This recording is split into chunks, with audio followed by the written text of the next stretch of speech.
Ivan's here and he's ready to go. Hello? Hey, my brother.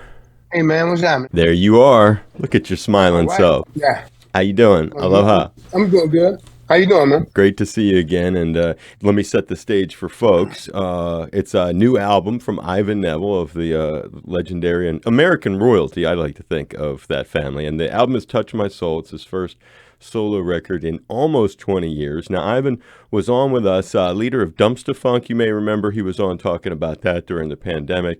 And son of Aaron Neville, nephew to the other Neville brothers, one-time member of the Neville brothers himself. He was in Keith Richards' Expensive Winos band, Bonnie Raitt's band. And this is an all-star album as we turn to that a little bit. Bonnie's on it, trombone shorty, Aaron and Cyril Neville, Michael McDonald, our recent guest too. So, man, it's amazing. You and are you joining us from New Orleans right now? Yeah, I'm in New Orleans. And this has been your, is this a house that's been part of your family's history or just your Mm, own kind of thing? No, this is it's a historic house. I'm sure. I'm sure there's some history here. It's an old New Orleans house with the high ceilings, and I've been living here for probably maybe 6 years or something like that. Okay. And some great stuff up on the Yeah. walls. New Orleans just has so much great visual feel when you're there, and great that you're there talking to us. Now, was "Touch My Soul"? I'm assuming I've got, but I could be wrong. That the album was recorded there too. Was it recorded there? Yes, yes, it was. Yes. Now that the Yeah. pandemic with that, we had been talking, of course, you went through it in a heavy duty way, actually having COVID and that wild story that you shared. But thinking about the recording process, how was that done? Was everybody there together? Give a little explanation to how you laid it all down. Okay, actually everybody did theirs most of their stuff. Well, some of the guests, including Bonnie and my dad, did theirs from their respective homes, Huh? studio near their home. Got it. Now, Michael McDonald, the first song I wrote was Hey All Together, and that was a standalone song that was written with no intention of doing a record. Hmm. And that was before the pandemic. That was in 2019, I believe. And Michael McDonald happened to be in New Orleans playing a show while I was developing that song. Oh, And I had thought about wanting some um some some great and maybe even very recognizable voices as well. That kind of occurred to me. It'd be cool to have some iconic singers that that you hear their voice, you said, "Oh, I could. Oh, that's them." And Michael McDonald happened to be in New Orleans, and I sent him the track, and he heard it, and he came by the studio, and he nice. sang some harmonies and some stuff on the choruses and on the bridge, and he was the first one on it. And then I got Bonnie to sing. I sent her the track in California where she lives, and I sent it to my dad up in he lives up in New York, Pauling, New York, and that kind of came together like that. And then Trombone Shorty, obviously he's in New Orleans, so he did his stuff here, and the rest of it was recorded here in New Orleans. Wow, your dad lives in New York. Is that what I just got? Yeah, you just heard it. You heard it from me. The cat's out of the bag. He's up there. No, he when my mom passed away in '07, and he had always lived in New Orleans for the most part, except after Katrina, they had moved to Tennessee for a while, and they never moved back to their house that they had Wow. in New Orleans after Katrina. My mom passed away, like I say, in '07, Right. and a couple years, 2, 3 years later, he got remarried, and his wife, she's in New York, a New York lady, Wow. and so he ended up moving up there, and they were in the city for a while. They were living in the city in like Manhattan, like 21st, Fifth Avenue and 21st Street, somewhere like around there. And then she was an avid plant person, growing stuff. Gardening So and they stuff. they they bought a house and they turned it in. They got a farm up there. They Nice. got a little farm situation, and that's where he is. Not leaving So, it's there. such an incongruous image, huh? Of him in.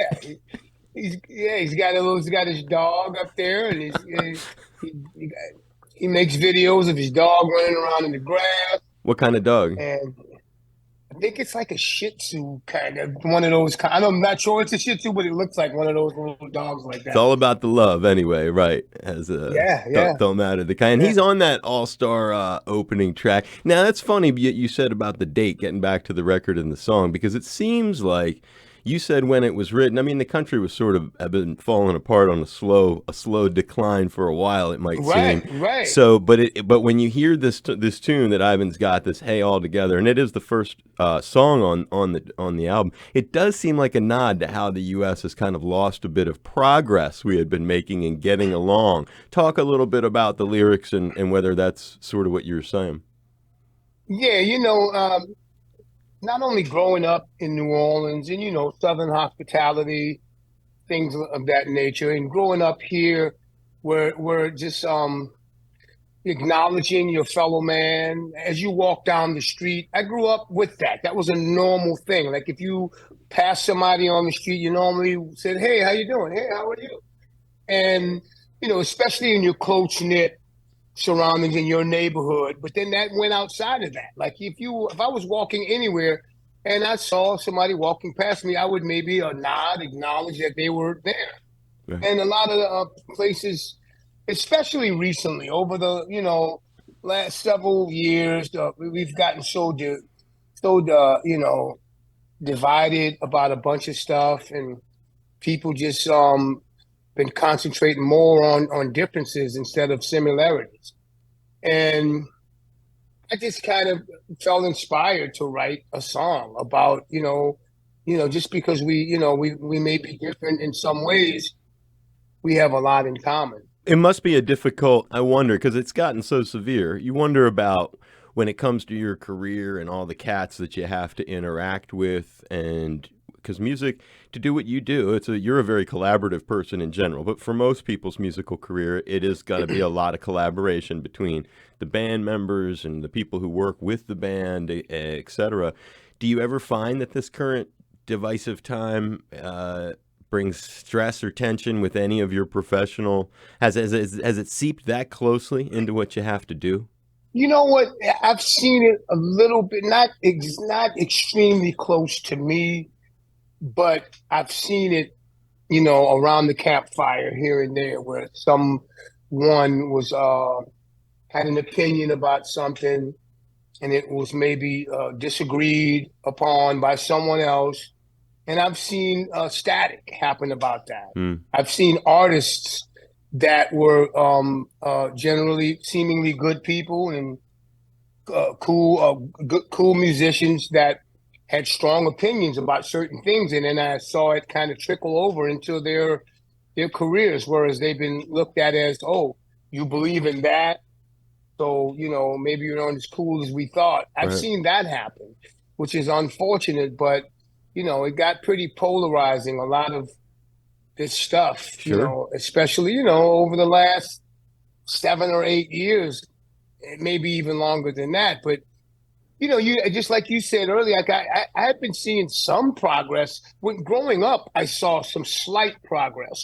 When I was in high school, it seemed like things were getting a little bit better. I thought education in the public school system, because I went from Catholic school and I went to public schools, and there was a big difference. Sure. And I saw a little bit of progress in the public school system, and then that absolutely deteriorated, Right. and it went totally like very downhill. And so I guess that kind of same notion, that kind of same little direction Went on in a bigger affected way. a lot of, yes, it affected a lot of other things and a lot of other institutions and a lot of other opinions and relationships as well.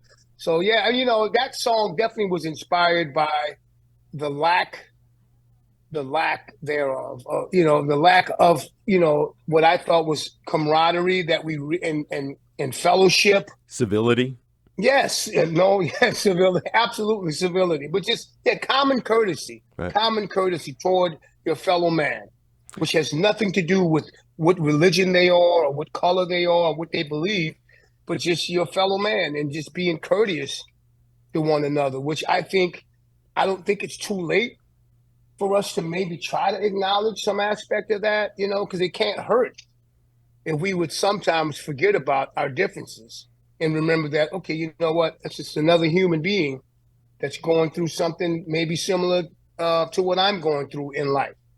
So maybe they could use a hello or a nod or a smile or like what or one of these. Right Look on. what But without it you meaning, know. but without it having some secret meaning, right? Because like now Exactly. Oh yeah, yeah, right. now those Oh, that symbols was right. are No, like, remember Rodney Dangerfield used to say that.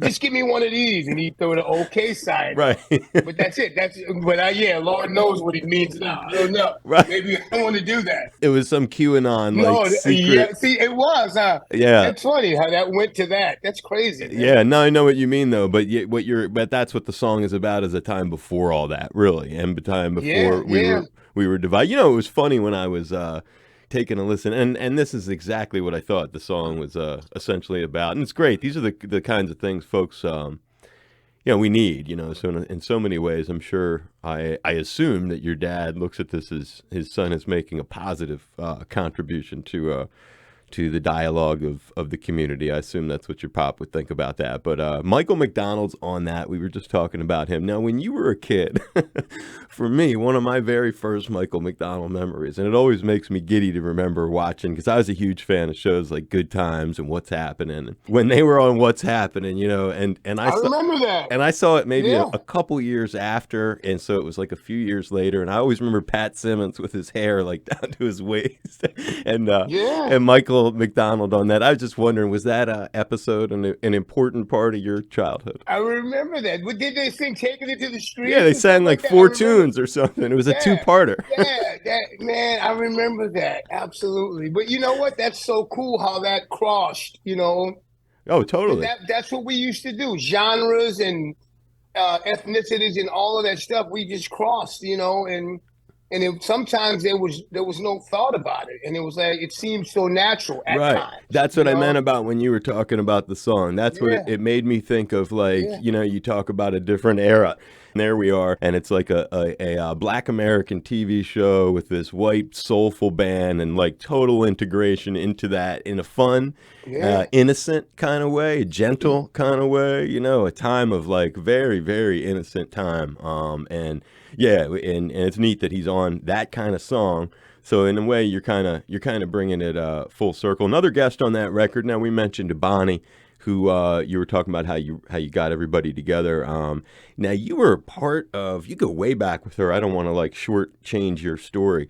How does tell the story, if you will, of how Bonnie Raitt enters your life? Maybe it's even when you were a little boy and your parent and your dad was yeah. dragging you around to cool places. No, well, actually, no. How it happened was there was a guy by the name of Hutch Hutchinson. Oh yeah, from Maui. He plays bass. Oh Yep. yeah, yeah, that's right. He's got a place in Maui. Yep. Hutch has a place in Maui. He does. Yeah. So Hutch used to play with the Neville brothers, That's how it happened. Okay. and back in like '79, when I was joining the Neville, I joined the Neville brothers around late '78, '79. Hutch had just joined the band as well. So he and I were bandmates with my dad and uncles Wow. for some years. He left and he went to California sometime around 1982 or 83. Okay. And he moved to California. Now, I think Hutch is from Massachusetts Yep. originally. Exactly. And he had moved, I think I first met him in Austin, Texas. Okay. So he got around a lot. He'd been, anyway, he moved to California, and then I moved to California a few years after him, maybe a couple years after, around 1984. So by the time I got there, I was fooling around, mulling around, trying to figure out what I was going to do. And I had, hooked up with some folks, and I had done some things musically, but I didn't have a real gig. I didn't have a real job playing music. And Hutch had gotten a gig playing with Bonnie Raitt. And at some point, whoever was playing keyboards at the time was leaving the band to do some other things, and they were looking for somebody to play keyboards. And I ended up getting that gig. Was that the first And time you met her? that was the first time I met Bonnie. Yeah. I knew who she was. I knew of her. And maybe we had crossed paths when I was with the Neville brothers, perhaps, but I knew who she was, but I wasn't, had never like spoken to her or anything like that. So there Right. we were. and I was in her band. I played with her for probably 3 years or so, from 84 to maybe 86, 87. And in all that time, she always attracts all kinds of interesting cats and has been around a really, really, really long time. What are some of the, when you think back, that things that make you laugh or that you just treasure and make you just feel so good to think of? There were times like I remember when we ran across the guys in Little Feet, uh, Richie Hayward and those guys, Paul Barrere. Right? We would run across those guys pretty often. And there were times when, like, like somebody like that would sit in. I think there was a band that Paul Barrere had with a guy by the name of Catfish Hodge. They Okay. had a band called Chicken Legs, Okay. and it was kind of a spin on Dick. It was kind of a spin on Little Feet, Dixie Chicken and kind of. from that, yeah, it's called Chicken Legs, and they had a band. I remember them, and I remember crossing paths with them on many occasions. But one of the coolest things I remember doing with Bonnie was the entire band.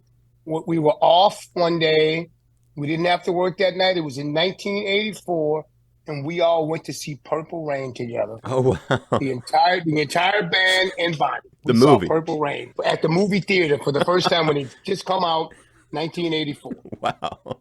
and that was something I'll remember fondly. Yes. Sure. Yeah, it's a lot of time to spend with an artist doing something totally off stage Yeah. Right. and musical. Yeah, that's a great memory. I love that. Well, that And I mean, whenever I think about it, getting to listen to her sing, that was one thing that I always dug when I was on stage with her. At some point or another, it would occur to me that, wow, I'm playing, but I get to hear her sing yeah. like every night, and that was the coolest thing. And these feelings were rekindled a few years ago. She called me up to play with her in 2018 and 2019. I did a couple of tours with her. Oh, wow. I think Mike Finnegan had been playing with her, and Mike Finnegan had left the band, and she got me to play. I did a couple of tours, and it was the most amazing time to kind of full circle Yeah, yeah, and be playing back with Bonnie.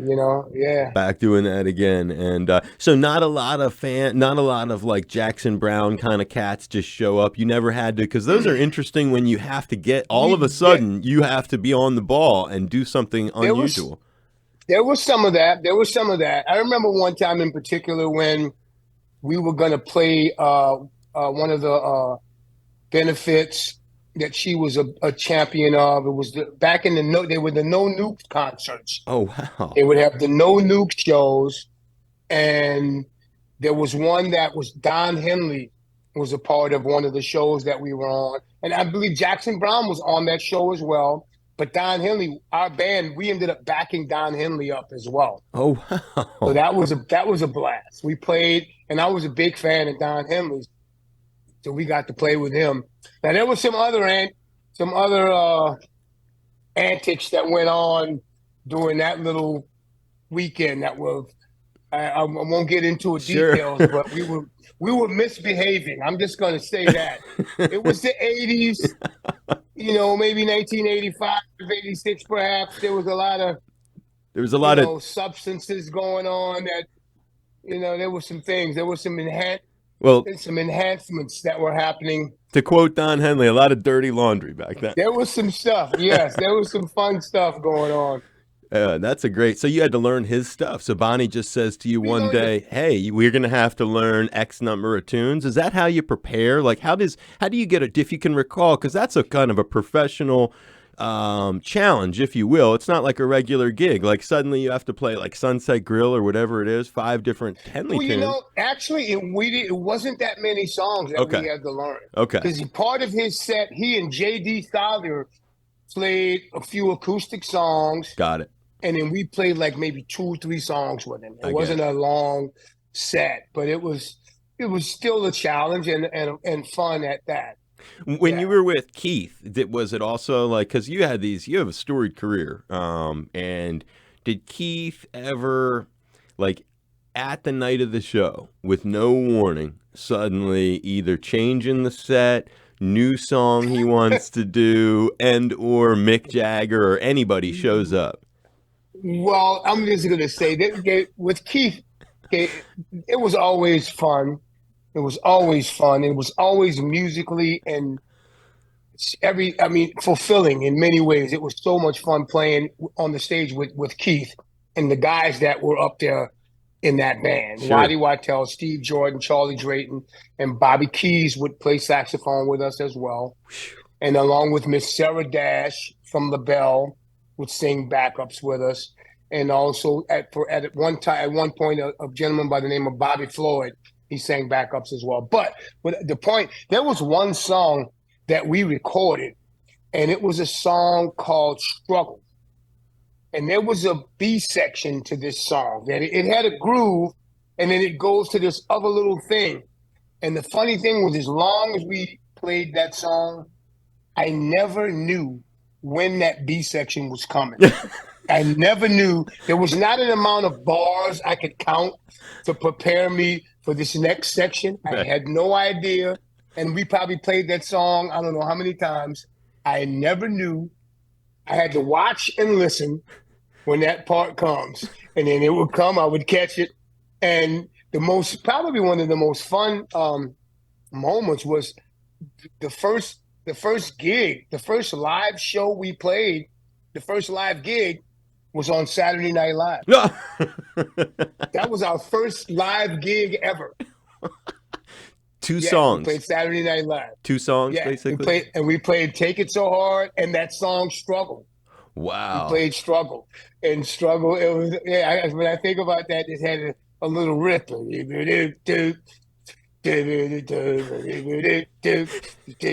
it would go. But I never knew when that other section was coming. That's why. So I would just be up there playing and just watching and listening really intently, and then because he might go to it, but maybe he won't. And see, oh, here he goes, and I'm following right behind. And it was amazing. Wow. Now he keep you on your toes that way. And who was the Yes, any of those absolutely. any special guests on SNL that you would remember from that just that stuff? Oh, Tom Hanks. Tom Hanks was the host. Wow. I remember that. Tom Hanks was the host. Yeah, yeah. Wow, that's what I mean. You've gotten to do. You know what I was thinking, and we haven't really mentioned him before we let you go. And again, it's Ivan Neville talking about "Touch My Soul," first solo record in almost 20 years. And if he sounds familiar, he was with us talking about his Dumpster Funk record not that long ago. But this record has it features your Uncle Cyril on there. We were talking about your pop is also on there, dialing into what a unique way to grow up. So you grow up, you're this little kid, and you've got a family, a bunch of brothers who are making this band, that influential kind of band, changing the face of music in a lot of ways, exporting New Orleans sound, but then mixing it with funk and soul and rock and like this combination of stuff that was the Neville Brothers. And so I was hoping you could share some stories, if you can, about think all the way back to when you were a child and times that they brought you out there. How were you first exposed to their touring routine? And if you can, paint a picture of what life was like and the kinds of interesting lessons and or fun memories that like now, especially like you don't have all of your uncles, Art has passed on. So like Right, and Charles. when Yeah. when you think, and Charles, when you think about like those being a little kid and sitting on the side of the stage, maybe sitting on road cases, being on a bus, a plane, eating, just things that are great to remember that make you feel good. Well, first of all, I want to point out how great you described that that situation. You described what the Neville brothers did, and it's so amazingly. I ain't gonna Thank you. lie. I Thank was you. impressed by that, man. I really am, I appreciate it. because it's a perfect analogy of what they did, because they are one of the most influential bands out of New Orleans ever. And what's funny is my uncle Art, he happened to not only start that band, he started another band that was the Meters, Of course. that were amazingly influential Funk. to music as we know it, Right. funk music, hip hop, and everything else. So basically, so when I was a kid and I knew that my dad was going to sing, or my uncle Art maybe picked him up, And my uncle Art lived like a block away from us. Like, but so he would pick him up in his car, and they would go on to a gig. Just the fact that I knew that they were all musicians was just kind of a cool thing. Now they were mostly like kind of, you know, they were blue collar kind of cats because they didn't. My dad didn't have a lot of financial success early on. Right. He had the song "Tell It Like It Is" was like this big hit, maybe reached to number two perhaps on the pop charts and whatnot, and he didn't make any money on that stuff.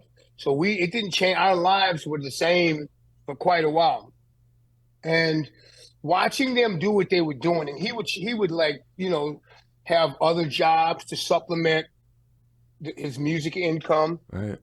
or lack thereof, Got it. and he would go work on the riverfront and do other all kinds of odd jobs. So I watched him really take care of his family as best he could with the music, and it was just musical around us because we had characters. We had like James Booker, this amazing piano player who Right. was like an Influenced you. absolute character. Right. And then we had Dr. John, Mac Rebenat, this guy. And I remember the first time I saw Alan Toussaint. Alan Toussaint was the songwriter that had already written a bunch of songs, and he had done well for himself Right. because he had written stuff for Al Hurt, and maybe he even wrote the theme to the Dating Game. I believe. I believe the theme song to the Dating Game, I believe, was written by Alan Toussaint, perhaps. So he was doing. I saw him pull up on a motorcycle one time, and he had on like this boss sweater, and he had these boots, the pants tucked in the boots, and he looked sharp. And I said, Dad, who's that guy? You Wow. know, this guy's doing well. He's Right. doing better than we're doing. And my dad said that's Alan Toussaint. And I figured it out who he was, and he had written a lot of songs, and he had produced a lot of the music that was going on locally in New Orleans and stuff like that. But seeing them kind of, you know, uh, doing what they were doing, and seeing my dad, it's really special later on when I realized that he was grinding it out, man. He was playing shows, playing in clubs, and they weren't like making it big yet. They were just doing the grind and playing music and making, taking care of their families as best they could. And when the Neville brothers started seeing some, like when I could, I'm gonna go back to when I started playing with them when I was maybe 18, 19 years old. So they took me on the road. The first tour I ever went on, the Neville brothers were fairly new. They had only been a band for maybe a couple years, maybe 2 years perhaps. And I went out, and there's a celebration and a tradition in New Orleans. It's called the Mardi Gras Indian. And if you come to New Orleans during Mardi Gras time, you're gonna see parades, but you're also gonna see, if you go to certain areas of the city, you're gonna see Mardi Gras Indians, and that's African Americans that dress up as Indians. Like Native And Americans. yes, yes, and that's there's a whole history behind that. Right. I won't get into that, but my great uncle George Landry, also known as Big Chief Jolly of the Wild Chapatulas, Right. he would they had a tour. It was called the Mardi Gras Mambo, and it was the Neville brothers, Dr. John, and the Wild Chapatulas.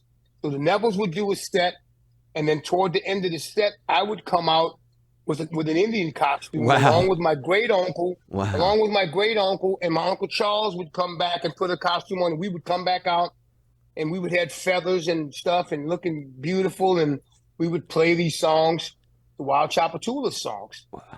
And that was my first introduction into touring with them. And I played a little bit of keyboards, maybe on one song. Right. And then somewhere on the tour, one night, Dr. John looked at me because I think he played a set beforehand.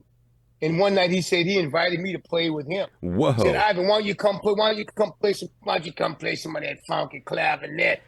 All right place, wrong time. And I'd go up and play clavinet the funky keyboard Right. that you might be, if you don't know what a clavinet is, it's an instrument that Stevie Wonder used a lot, Yeah.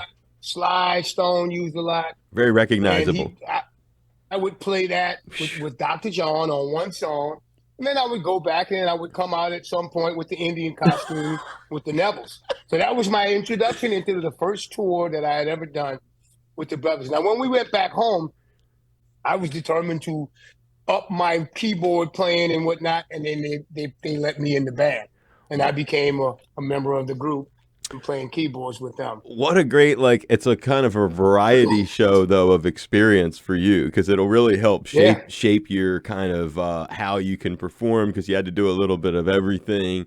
Not to mention though the real humble aspect of what a lot of people don't realize, which is the grit it takes to make it, because for so many artists they're not superstars, and it takes a lot of money. There's an illusion that they have a lot of money, and it takes a long time before that sort of thing comes, if it ever does. And then there's no real guarantees. It's not like a job that other people have that has health insurance and stuff that comes with it from yeah, yeah, an employer.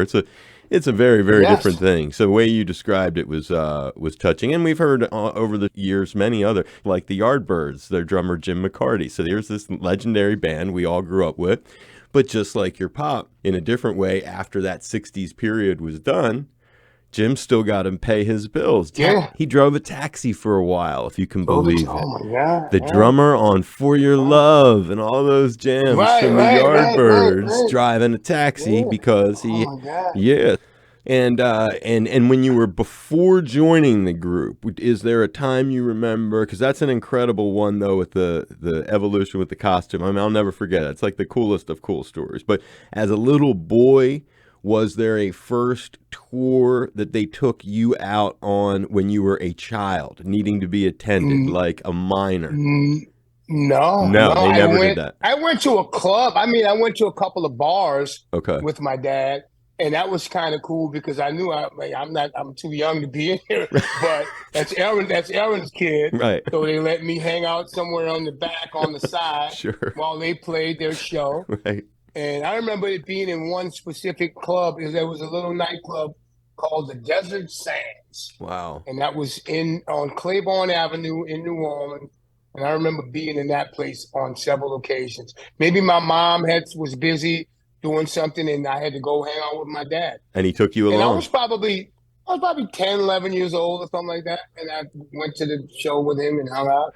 And it was more because you had to be right, because that's a great picture. It wasn't like he was trying Yeah, to take you there. It was because and he may have yeah, had to. And then the Dr. John, you would credit him. That's a remarkable story. There you are at a young age. You know, obviously you've done a lot to get to that. Was that one of the first times a major artist that people listening would know the name of kind of did something really cool for you other than your family? probably so. Yeah. What a Yeah. neat thing. I mean, it made me feel really special that Of he course. let me come and play with him. I was barely playing with the brothers. I was like, Right. just kind of, I was doing the Indian costume Yeah. thing and Mardi Gras Indian, which at the time I was like, that gets me in the door. That's right. And I really loved the Mardi Gras Indians and the whole idea of it. But I was like, I wanted to be playing in the band. I Yeah. wanted to play in the group. You wanted to And do more. eventually I did. No. But the fact that Mac let me play with him, that was like a nod to, okay, fellas, Sure. this little dude's got something. That's a message to the people around you too, your family and everybody. Like, wow, look at that. Yeah, He's good, because they yeah, respected Dr. John for sure. Did he end up staying in your yeah. life throughout his life, or were you guys Oh no, yeah, yeah, yeah. Over the years, yeah, yeah. We crossed paths all the time, okay? and I played with him on several occasions. I had one particular fun hang with him. We played keyboards for a project. It was a film, a documentary concert film, and it was called Lightning in a Bottle. Okay. I think it was produced by Martin Oh Scorsese, wow. directed by Antoine Fuqua, I believe, and it was the band was like Steve Jordan was the musical director. It was Steve Jordan, Levon Helm Wow. were on drums. Willie Weeks and Larry Taylor played bass guitars. Kev Mo, Danny Korchmar played guitars. The horn section was I think a mixture of people, but some of the Memphis horns was there. A matter of fact, Right. the horn player, the trumpet player, I think his last name was Caldwell. He was the surviving member on the plane with Otis Redding Oh, wow. from that. I forget his last name was Caldwell, I believe, or Caulfield or something. Anyway, me and Dr. John were the keyboard players in that band, and we Unreal. backed up everybody from Bonnie Raitt to BB King to Mavis Staples Ah, to Hubert Sumlin. It was called Lightning in a Bottle. It's got and everybody that was still around at that point. I mean, Solomon Burke, whoa. yeah, Natalie Cole, yeah, there were so many people on that show. Lazy Lester and Ruth Brown, and me and Mac. I played a lot of organ, and Mac played a lot of piano, and we hung out for about 3 days doing rehearsals and doing this show, and I got to just listen at him talk smack Yeah. like on a daily basis, and the way he talks, and like man, Yeah. he'd be telling me little stuff, and I'd be over there cracking up, like laughing. And it was just an amazing time with him. No, I can imagine. Side note: when I did radio in Boston for a long time. I used to mix bands for a while, and I was mixing this band. They were called Slide, and they were like a New Orleans kind of funk rock band. And we had a gig opening for Dr. John for 2 nights at the House of Blues, the original House of Blues in Cambridge, Mass, the tiny little one that was like a 150-seat church that had been. I remember that place. Yeah, I and remember that place. so up in that dressing room, you remember everybody had to share that little room. So when you talk about him telling stories, by night 2, when he was more familiar with us, he was telling us all kinds of stories to sit, I can imagine. for a bunch of guys like us who were not in the position you would be in, that was like when you told that's I can still remember him, like just Yeah. story after story. What a character. Yeah, and with that A voice. character. Total. Or character, as he would say. What a character. And finally, final question for you, because I don't think we ever talked about it last time, and we did talk about your late mom though, because I know the song that I like so much, Yellow Moon, connects to your mom. Yeah. But your gumbo recipe for any of our listeners who might find who might find that useful. Okay. I hear that this is what it is: onion, bell pepper, garlic, celery. There's 3 different kinds of sausage. Then you've got chicken thighs and chicken breasts, some lump crab meat, and shrimp. But then there's a very special pot that you use. Oh yeah, I got this one pot I use, but did you forget? There's one other element, and that's called the roux. Ah, The roux, and by the way, my mom's maiden name is Joel, Roux. right, Joelle Roux, right, Roux. right. So we know I learned how to make a roux watching her, and that's just flour and oil, and I would have a mixture of vegetable oil and bacon grease to make my roux. Okay, That's my roux. Yes, yes. the secret ingredient. It's, yeah, yeah. And That's mom's. the ingredients. You got all the ingredients right. I did. Okay, and Yeah. that's your mom's Bay recipe. leaf, bay leaf as well. Bay leaf. Okay. About 3, 4 bay leaves. Yeah. Well, we were missing a few, but hopefully she's smiling up there, giving us Yeah. a high five. Well, Yeah. it's a great pleasure as always. Someday, hopefully, we'll get to try your gumbo ourselves, brother Ivan. It's Ivan Come on. Neville from the America's royalty, we like to say, the Neville family, and Touch My Soul. People can look for it where you look for new music. I hope humbly that you had some fun and felt appreciated and stuff today, my brother. Thank you very much, man. Great talking to you. Yeah, it was a lot of fun. Absolutely. It was Yes, a indeed. lot of fun going over your stuff. And if you no plans of coming here, huh? Not anytime, not that I know of right now, but I would love to. I would love to come over there. Yeah, I love it there. All right. Well, I've only been a couple, maybe 3 times. Funny thing, I was getting some food. I was getting some sort of fish dish and some little seafood joint in Hawaii, and I look who walks up is Hutch Hutchinson, oh yeah, randomly. I'm like, what are you doing? right. You were on Yeah. Maui, I think, when that happened. Right. Yeah. Mama's Fish House, I believe, is the name of the place. A famous place over Yeah. there. All right, my brother. Well, high fives. Great seeing you. Great talking Thank you, again. Dave. Thank you very much, man. You're welcome. Thanks for sharing the Neville magic with us one more time. Thank you very much, man. It's humbling. Stay safe. Your pleasure, man. Aloha. Thanks. Peace, man. Peace to you Yeah, too. you're right. All right.